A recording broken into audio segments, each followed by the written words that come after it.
Assalamualaikum warahmatullahi wabarakatuh. Kami dari kelompok manajemen pembiayaan kelompok 1 ingin mempresentasikan hasil kerja kami.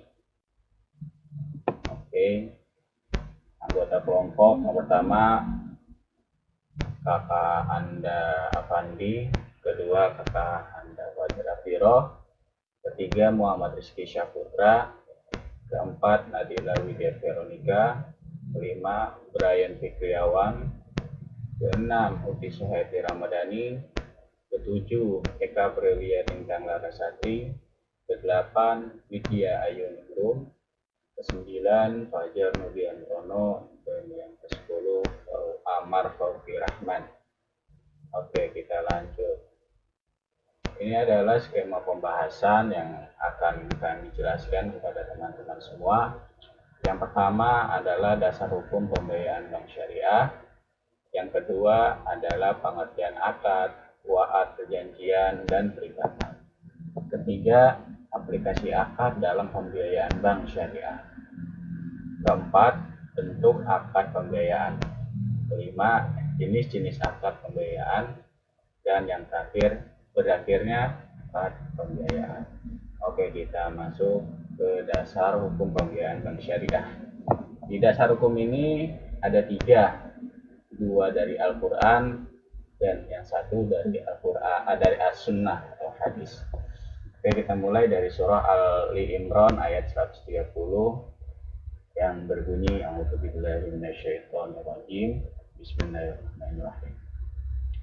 Ya ayyuhalladzina amanu la ta'kulur riba ad'afan mudha'afah wattaqullaha la'allakum tuflihun. Hai orang-orang yang beriman, janganlah kamu memakan riba dengan berlipat ganda, dan bertakwalah kamu kepada Allah supaya kamu mendapat keberuntungan. Next slide. Ini ada surah Al-Baqarah ayat 275 yang berbunyi Alladzina ya'kuluna ar-riba la yaqumuna illa kama yaqumul ladzi yatakhabbathu asy-syaitanu minal mas. Dzalika bi annahum qalu innamal bay'u mithlur riba wa ahallallahu bai'a wa harrama riba.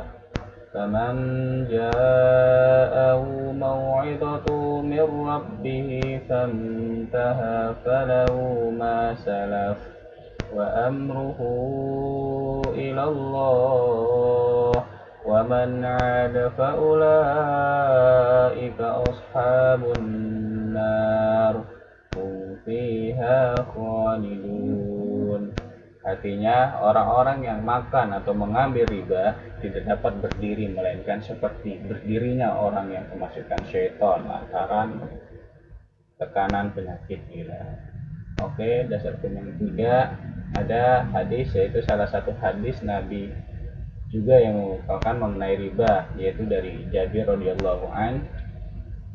Jabir berkata bahwa Rasulullah Shallallahu alaihi wasallam bersabda, terkutuklah orang yang menerima riba, orang yang membayarnya, dan orang yang mencatatnya, dan 2 orang saksinya. Kemudian beliau bersabda, mereka itu semuanya sama. Hadis riwayat Muslim nomor 2995 dan kitab Al-Masaqah.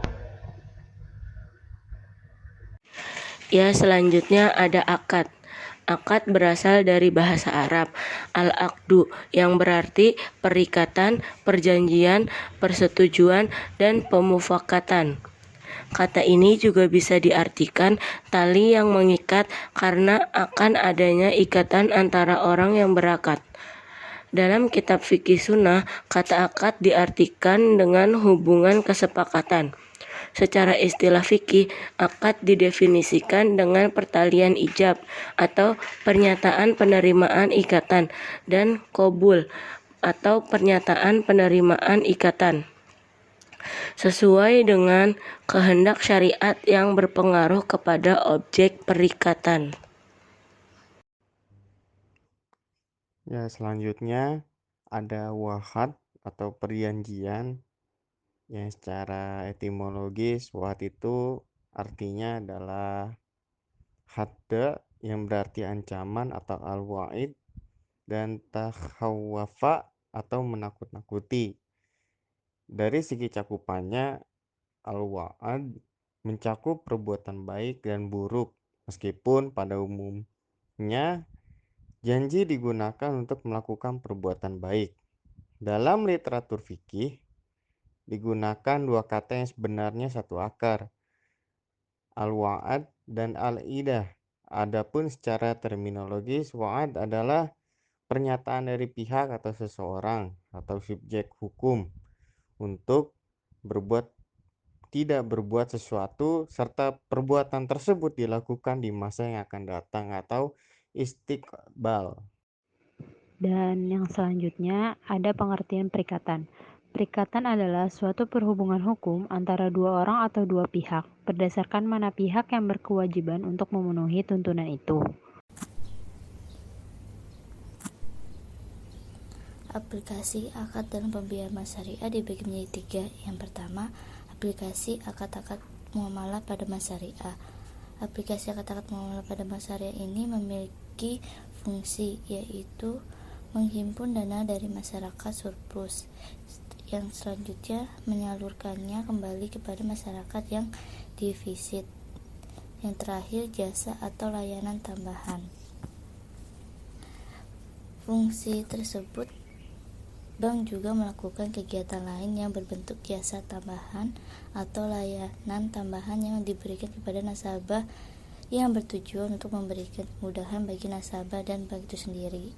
Dalam melaksanakan fungsi tersebut, baik dalam kegiatan penghimpunan dana, penyaluran, maupun jasa tambahan, bank syariah harus menjalankan sesuai ajaran Islam.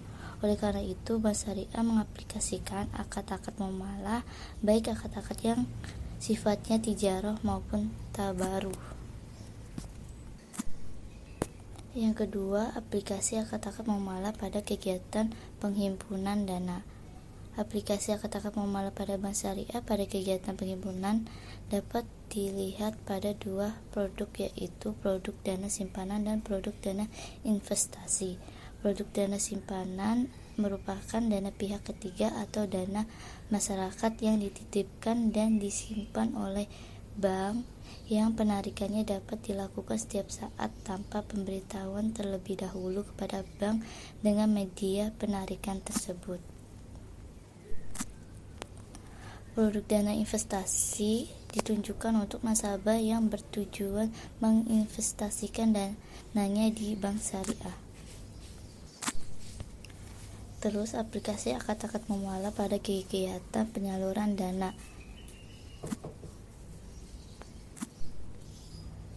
Pada kegiatan penyaluran dana yang biasanya digunakan adalah akad al-bai'u, akad mudharabah, akad musyarakah, akad ijarah. Selanjutnya ada bentuk akad pembiayaan. Pembiayaan dengan prinsip jual beli atau bai. 1. Pembiayaan murabahah. Menurut definisi ulama fikih, murabahah adalah akad jual beli atas barang tertentu. Kedua, pembiayaan salam, yaitu pembiayaan jual beli di mana barang yang diperjualbelikan belum ada. Pembayaran barang dilakukan di depan oleh bank, namun penyerahan barang dilakukan secara tangguh karena memerlukan proses pengadaan. Yang ketiga, pembiayaan istisna. Istisna adalah suatu transaksi jual beli antara mustasni atau pemesan dengan syani atau produsen, di mana barang yang akan diperjualbelikan harus dipesan terlebih dahulu dengan kriteria yang jelas. Bentuk akad pembiayaan yang kedua ada pembiayaan dengan prinsip sewa atau ijaroh. Pemberian sewa menyewa dapat didefinisikan sebagai transaksi terhadap penggunaan manfaat suatu barang dan jasa dengan pemberian imbalan. Yang pertama, ijaroh. Ijaroh itu suatu transaksi sewa-menyewa objek tanpa adanya perpindahan kepemilikan suatu objek tetap dimiliki oleh si pemilik. Yang kedua ada ijaroh mutahiyah bitamlik, yaitu suatu transaksi sewa-menyewa di mana terdapat pilihan bagi si penyewa untuk memiliki barang yang disewa di akhir masa sewa.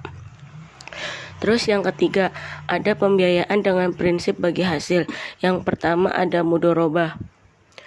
Mudorobah itu perjanjian pembiayaan penanaman dana dari pemilik dana kepada pengelola dana untuk melakukan kegiatan usaha tertentu yang sesuai dengan syariah dengan pembagian hasil usaha antara kedua belah pihak berdasarkan nisbah yang telah disepakati sebelumnya. Yang kedua ada musyarakah, yaitu menurut Hanafiyah perjanjian antara dua belah pihak yang berserikat mengenai pokok harta dan keuntungannya. Oke, baik teman-teman. Di sini akan saya melanjutkan slide berikutnya. Di sini saya akan membahas jenis-jenis akad pembiayaan, yaitu yang pertama ada akad pembiayaan menurut tujuan, dan di sini dibagi menjadi dua, yaitu pembiayaan modal kerja dan pembiayaan investasi. Dan selanjutnya ada lagi pembiayaan menurut jangka waktu. Di sini dibagi menjadi tiga, yaitu pembiayaan jangka pendek, pembiayaan jangka menengah, dan pembiayaan jangka panjang. Baik, materi selanjutnya yaitu jenis-jenis akad pembiayaan.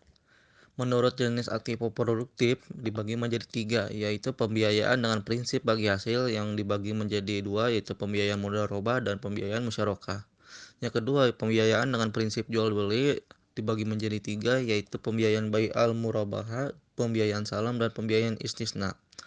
Yang ketiga, pembiayaan dengan prinsip sewa dibagi menjadi pembiayaan ijarah mutahiyyah bitamlik, surat berharga syariah, penempatan, penyertaan modal sementara, transaksi rekening administratif, sertifikat wadiah Bank Indonesia atau yang disingkat SWBI. Selanjutnya yaitu berakhirnya akad pembiayaan. Berakhirnya masa berlaku akad tersebut apabila akad tersebut memiliki tenggang waktu, dibatalkan oleh pihak-pihak yang berakad apabila akad itu sifatnya tidak mengikat. Dalam akad yang bersifat mengikat, suatu akad dianggap berakhir jika jual beli itu fasad, seperti terdapat unsur-unsur tipuan, salah satu rukun atau syarat tidak terpenuhi. Berlakunya khiyar. Akad itu tidak dilaksanakan oleh salah satu pihak. Tercapainya akad itu secara sempurna, salah satu pihak yang berakad meninggal dunia untuk akad-akad tertentu, misalnya sewa menyewa, arahan, dan al-wakal. Baik, itu saja yang bisa kami sampaikan. Kurang lebihnya mohon maaf jika ada yang kurang dalam penyampaian materi kami. Jika kurang jelas silakan bertanya. Terima kasih.